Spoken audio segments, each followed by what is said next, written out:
आज जिस तरह से मोदी जी ने विपक्ष पे हमला किया है, बिल्कुल सामने आकर के उनकी मीटिंग के पहले ही दहाड़ दिया। और उनका आप समझ लीजिए कि उनकी जो दहाड़ है, उनकी जो आवाज़ है, वो निश्चित तौर पे पूरे विपक्ष को कर देगी। उन्होंने खुद अपना एक प्लेटफॉर्म दे दिया जिस पे विपक्ष आ जाएगा। मोदी जी ने ये भी कहा है कि ये देश के बच्चों का भला नहीं, ये सिर्फ अपने बच्चों का और सिर्फ ये परिवार को ही एक करना चाहते हैं। लेकिन वहीं पे मोदी का जो आज आवाज़ है, एक ही आदमी ने ऐसा दहाड़ दिया है कि इनका सम्मेलन पूरा पूरा वो हो गया है। और जो ऐसा लग रहा है कि कहीं पर भी किसी राज्य में कोई सीटों का एडजस्टमेंट हो ही नहीं पाए। तो सभी भ्रष्टाचारियों का सम्मेलन ये हुआ है और इस चीज़ को जनता वो देखेगी, क्योंकि मोदी ने एक तरफ ये कर दिया है कि एक तरफ भ्रष्टाचारी, एक तरफ परिवारवाद वाले, एक तरफ ऐसे जो अपने बच्चों के लिए। और वहीं मोदी जी ने ये कहा है कि हम लोग जो हैं, हम लोग परिवारवादी नहीं हैं, हम देश के बच्चों के लिए चाहते हैं। तो ये जनता पे इम्पैक्ट पड़ेगा। आज जो भी मोदी बोले हैं वो जनता पे वो बात बड़ी दूर तलक जाएगी। नमस्कार, आप देख रहे हैं एसडीबी न्यूज और मैं रानी गुप्ता आपके साथ। जिस तरीके से विपक्ष का जो महाजुटान बेंगलुरु में हो रहा है प्रधानमंत्री नरेंद्र मोदी के खिलाफ और 2024 के एजेंडा को सेट करने के लिए, अब इस चीज को लेकर के प्रधानमंत्री नरेंद्र मोदी ने जमकर विपक्ष के इस महाजुटान पर कटाक्ष किया है। उन्होंने बड़ा हमला बोलते हुए ये कह दिया है कि सुना है कि आजकल ये लोग बेंगलुरु में हैं और ये जो बैठक है वो दरअसल कट्टर भ्रष्टाचारियों का महासम्मेलन हो रहा है। साथ ही उन्होंने ये तक कह दिया कि ये लोग जो आज एक साथ बैठे हुए हैं, न जाने कितने चेहरे लगा करके बैठे हुए हैं। अब इस चीज को लेकर के चर्चा करने के लिए हमारे साथ मौजूद हैं वरिष्ठ पत्रकार अजय जी, और ये बताएंगे कि आखिर प्रधानमंत्री मोदी जो कटाक्ष कर रहे थे उसका मतलब क्या था और किन किन मुद्दों को लेकर के प्रधानमंत्री मोदी ने विपक्ष पर हमला किया है। तो अजय जी, आपका स्वागत है। सबसे पहले बात अगर हम प्रधानमंत्री मोदी के इस भाषण की करें, जिस तरीके से उन्होंने विपक्ष पर हमला किया है, तो यहाँ पर हम जानना चाहेंगे कि वो क्या कहना चाह रहे हैं और खासकर 2024 को लेकर के जो महाजुटान हो रहा है वो कितना सफल होगा, इस पर भी आप बात करें। देखिए, आज जिस तरह से मोदी जी ने विपक्ष पे हमला किया है, बिल्कुल सामने आकर के उनकी मीटिंग के पहले ही दहाड़ दिया। और उनका आप समझ लीजिए कि उनकी जो दहाड़ है, उनकी जो आवाज़ है, वो निश्चित तौर पे पूरे विपक्ष को कर देगी। उन्होंने खुद अपना एक प्लेटफॉर्म दे दिया जिस पे विपक्ष आ जाएगा।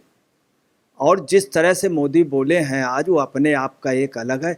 जैसे ऐसा लगा कि किसी समय फिल्मों में राजकुमार थे, राजकुमार के डायलॉग मशहूर थे। लगता है राजकुमार फिर जिंदा हो गए, उनकी आवाज़ जिंदा हो गई। उन्होंने एक एग्जाम्पल क्या लिया है, दाग फिल्म के गाने का, जो 1973 में आया था। जो गाना था, एक चेहरे पे कई चेहरे लगा लेते हैं लोग। उस पे जो दूसरी लाइन है वो सबसे महत्वपूर्ण है, जब भी जी चाहे नए दुनिया बसा लेते हैं लोग। ये खास तौर से एग्जाम्पल ऐसा हो गया, ये सबसे ज़्यादा नीतीश कुमार का चेहरा डाउन है उससे। और आज कई जगह पोस्टर भी नीतीश कुमार के लगाए गए। कल फिर वो पोस्टर हटाए गए जल्दी जल्दी, तमाम पूरे बेंगलोर में लग गए थे कि नीतीश जो है धोखेबाज है, इस तरह का। और नीतीश के लिए तो नीतीश तो प्रधानमंत्री उससे बाहर हो गए। इधर जो इन्होंने कह दिया मोदी जी ने, इस गाने का इतना बड़ा असर है। इस गाने के बाद क्या हुआ, इस गाने में शर्मिला टैगोर थी। शर्मिला टैगोर ने अपने उनको छोड़ के वो नवाब पटौदी हो गई उसके बाद। नहीं, वो तो ठीक है, शर्मिला टैगोर और नवाब पटौदी, लेकिन हम बात अगर विपक्ष की एकता की करें तो ये कितना बड़ा इम्पैक्ट डालता है। जो प्रधानमंत्री मोदी ने यहाँ पे परिवारवाद का जिक्र किया है, भ्रष्टाचार का जिक्र किया है, उन्होंने ये कहा है कि ये जो लोकतंत्र है, आज इन पार्टियों ने पूरा का पूरा परिवारवाद सेट कर रखा है। ये बस अपना भला चाहते हैं, अपने परिवार का भला चाहते हैं, देश के गरीब लोगों का नहीं। मोदी जी ने ये भी कहा है कि ये देश के बच्चों का भला नहीं, ये सिर्फ अपने बच्चों का और सिर्फ ये परिवार को ही एक करना चाहते हैं। अच्छा, इस गाने का एक मकसद हो, इस गाने में जितने भी लोग थे बाद में अपनी आस्था छोड़ के दूसरी तरफ चले गए थे। जैसे वो राखी थी, राखी उसके बाद वो वहाँ से छोड़ के अपने गुलजार के साथ चली गई। और शर्मिला टैगोर जी पटौदी जी के साथ चले गए। तो इस गाने में भी यही है कि सारे लोग एक दूसरे का साथ छोड़ करके, यहाँ पर भी गठबंधन है, ये देख लीजिएगा, एक दूसरे का साथ छोड़ के किसी और के हो जाएंगे। नीतीश कुमार कब किसके हो जाएं, दूसरी बात आपको बता देना, शरद पवार जी गए हैं, उसके पहले पूरी व्यवस्था करके गए, अपने लड़के को, भतीजे को भेज दिया वहाँ पर बड़े हिसाब से बीजेपी वालों के पास, और पूरा महाराष्ट्र में वो कांग्रेस की कब्र खोद करके वहाँ पे पहुँचे। दूसरी, ममता बनर्जी भी कई कार्यकर्ताओं को वहाँ पे कार्यकर्ता बुरी तरीके के वहाँ मारा गया, कई कुछ, और पूरी वहाँ पे कांग्रेस निपट गई। पंचायत चुनाव में जो जीते हैं वो भी वो टूट करके उसमें तृणमूल कांग्रेस में जा रहे हैं। कार्यकर्ता वहाँ का चिल्ला रहा, पूरा कांग्रेस को किनारे करके ममता बनर्जी वहाँ अधिवेशन में पहुँच गई। यही पोजीशन नीतीश कुमार की। सभी लोग जो वहाँ पहुँचे हैं वो सभी इनके विरोधी हैं, इनके ज़बरदस्त विरोधी हैं कांग्रेस के। तो ये सम्मेलन जो है, जो ये इन्होंने ऐसा किया है, तो आप ये समझ लीजिए कुल मिला करके सब एक दूसरे के दुश्मन है।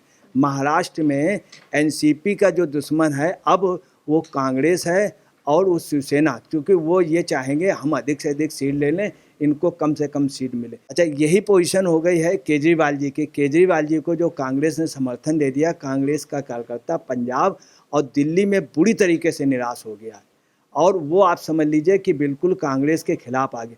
कुल मिला के जो सम्मेलन है, ये आपको बताना है, जो मोदी जी ने कहा है कि ये भ्रष्टाचारी सम्मेलन है, तो पूरी भ्रष्टाचारी सम्मेलन हो गया ये। और अभी एबीपी का एक वो भी आ गया है सर्वे, अभी बिल्कुल जस्ट आया है, उसमें भी ये है कि इन नेताओं का जो परसेंटेज दिया है 11%, नीतीश का 11% इन लोगों का, और प्रियंका गांधी का 33% दिया है, प्रियंका गांधी 33। तो कुल मिलाकर के रहा कि नेताओं को लेकर के अभी तक नेता नहीं तय है। दूसरा, ये यूपीए का नाम भी बदलने जा रहे हैं। अगर यूपीए का नाम बदल दिया, 6 महीने प्रचार में लग जाएंगे, 8 महीने नए नाम को जानने के लिए, और नए नाम को जानने में इतना टाइम लग जाएगा कि आप पूछे नहीं। कुल मिलाकर के ये सम्मेलन, वहीं पे मोदी का जो आज आवाज़ है, एक ही आदमी ने ऐसा दाड़ दिया है कि इनका सम्मेलन पूरा वो हो गया है। और जो ऐसा लग रहा है कि कहीं पर भी किसी राज्य में कोई सीटों का एडजस्टमेंट हो ही नहीं पाएगा। अच्छा, प्रधानमंत्री बोल रहे हैं कि सारे कट्टर जो भ्रष्टाचारी हैं आज एकजुट हुए हैं, लेकिन यहाँ पर जो जमानत पे आए हैं, जो सजा काट के आए हैं, उनको ज्यादा सम्मान दिया जा रहा है, तो इस पे क्या कहेंगे? सच यही है कि जो लोग जमानत पे आए हैं, जैसे लालू और तमाम लोग ऐसे हैं इनके यहाँ, स्टालिन की भी यही पोजीशन, स्टालिन का भी परिवार भ्रष्टाचार में रहा, स्टालिन भी जेल में रहे, उनके 2 मंत्री हैं। मनीष कश्यप को हटाने के बाद वहाँ के 2 मंत्री भी आपने देखे होंगे। यही पोजीशन वहाँ पे है बिहार में। तो सभी भ्रष्टाचारियों का सम्मेलन ये हुआ है, और इस चीज़ को जनता वो देखेगी, क्योंकि मोदी ने एक तरफ ये कर दिया है कि एक तरफ भ्रष्टाचारी, एक तरफ परिवारवाद वाले, एक तरफ ऐसे जो अपने बच्चों के लिए, और वहीं मोदी जी ने ये कहा है कि हम लोग जो हैं, हम लोग परिवारवादी नहीं हैं, हम देश के बच्चों के लिए चाहते हैं। तो ये जनता पे इम्पैक्ट पड़ेगा। आज जो भी मोदी बोले हैं वो जनता पे वो बात बड़ी दूर तलक जाएगी। अच्छा, इस बीच यहाँ पर बंगाल में जो हिंसा हुई है पंचायत चुनाव के दौरान, उसका भी प्रधानमंत्री मोदी ने जिक्र किया है, और उनका कहना है कि बहुत सारे ऐसे पार्टी के कार्यकर्ता जो कि अपने पार्टी के नेताओं से गुहार लगा रहे थे कि हमारे कार्यकर्ताओं को बचा लीजिए, तब उन्होंने ध्यान नहीं दिया, उस वक्त इनकी बोलती बंद थी। लेकिन आज जब ममता बनर्जी विपक्षी एकता की मीटिंग में बैठी हैं, मिल रही हैं, तब एक शब्द भी ये बोल नहीं रहे हैं। देखिए, ये दुर्भाग्य है कांग्रेस का कि उनका कार्यकर्ता दिल्ली में, बंगाल में, सब जगह, पंजाब में, और ये लोग उसी का साथ कर ले रहे हैं जो कांग्रेस कार्यकर्ताओं को मारता है, पीटता है, हत्याएं कर देता है, उन्हीं का साथ दे रहे हैं। इसका असर क्या है कि उन प्रदेशों में कांग्रेस कार्यकर्ताओं पे बहुत बुरा पड़ रहा है, और उन लोगों ने तय कर लिया है कि इस बार किसी भी सूरत में जो हमको मार रहे हैं, पीट रहे हैं, इनको ना जीत करके हम किसी और को दूसरे जीते। उसके अलावा क्या हुआ कि अजीत जो पवार हैं अभी मोदी जी से मिलने जा रहे हैं, और मोदी जी से जब मिलेंगे तो महाराष्ट्र का और पूरा शरद पवार उसके पहले पूरा ढूंढा करके आए कि तस्री में कुछ भी कांग्रेस को खाने को नहीं मिलेगा। वो बल्कि कांग्रेस की जो बची हुई तस्री है उसको भी छीनने गए, अपनी तो तस्री उधर कर ही दी। तो कुल मिला के जो स्थितियाँ हो रही हैं वो बहुत साफ। और एक बहुत मोटी सी बात हम आपको बता दें कि जो अगर इनका जो गठबंधन बीजेपी के जो और दल हैं, आप उनको हटा दें तो बीजेपी 224 सीटों में, लोकसभा सीटों में 50% से ऊपर वोट है, 21 राज्यों में 224। अब जो इनके साथ तेलुगु देशम अगर मिल जाता है, और अगर मान लीजिए जनता दल सेकुलर मिल जाता है, तो मैं आपको बता रहा हूँ, तो इनका वोट ऑफ परसेंटेज हो जाएगा 290 सीटों में 60% से अब। जब 60% उनका होगा तो जीते कैसे? 290 तो उनके ऐसे निकल गए। फिर कुछ जगह वोट ऐसा है जो बीजेपी का 30 से 40% है, वो 85 सीटों में। और जो इनका गठबंधन बीजेपी का हो रहा, जैसे इससे ये 3 लोकसभा सीटें बीजेपी हार गई थी उसके राजभर की वजह से। कौन कौन? पडरौना और वो आजमगढ़, मऊ और वो देवरिया। अगर ये इनके साथ आ गया तो ये चारों सीटें जीत गई जो बसपा जीती थी, तो ये चारों सीटें जीत गई। तो कुल मिला करके ये है कि बसपा जो बीजेपी का गठबंधन हो रहा बहुत सॉलिड हो रहा। अगर वो सॉलिड हो गया तो अब इनका सीटों का एडजस्टमेंट कहीं पर भी नहीं होगा। और अगर कहीं पे हो गया, ममता बनर्जी इनको सीट नहीं देगी किसी भी सूरत में। दिल्ली में वो आधी तो दूर एक भी सीट नहीं देगा केजरीवाल। महाराष्ट्र में यही पोजीशन। कुल मिला के अगर ऐसा कि ये गठबंधन हो गया तो कांग्रेस को देना ही देना पड़ेगा। तो कांग्रेस 120 से ज़्यादा सीटों पर लड़ ही नहीं पाएगी। तो मोदी की जो दहाड़ है ये आप देखिए, गांव-गांव उनकी बातें सुनी जाएगी। कई चेहरे लगा लेते हैं लोग, तमाम चीज़ें मोदी जी बोल गए कि ऐसी जो मतलब जैसे घरेलू उसमें जो बोलचाल की भाषा है, जो गलियों में, घर पे और चौबारों में जो बात है, आज मोदी ने उस तरह का भाषण दिया है।